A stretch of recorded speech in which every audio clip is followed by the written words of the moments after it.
जय शिवराय. नमस्कार शेतकरी बांधवांनो, आपण परवारात Pune FMC Pune Goltekdi market yard येथील कांदा बाजारभाव आजचे म्हणजे गुरुवार दिनांक 12 फेब्रुवारी 2025 रोजीचे आज पुणे FMCमध्ये 150-160 गाड्यांच्या जवळपास कांदा आवक झाली होती. बाजारभाव फुल गोळे कांदे 140 ते 150 रुपये प्रति 10 किलो म्हणजे 14 ते 15 रुपये या भावाने गोळे कांदे विकले गेले, तर कांदे 130 ते 150 रुपयापर्यंत सुपर कांद्यांना बाजारभाव पाहायला मिळाला.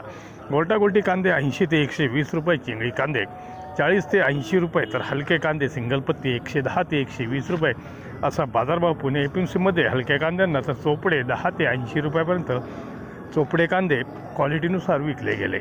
एकंदरीत पुण्यामध्ये आवक 160 गाडी व बाजारभाव 150 रुपयापर्यंत टॉपचा आज तरी पाहायला मिळाला. धन्यवाद. व्हिडिओ आवडला शेअर व लाईक नक्कीच करा. चॅनलला सबस्क्राईब करा, बेल आयकॉनला क्लिक करा.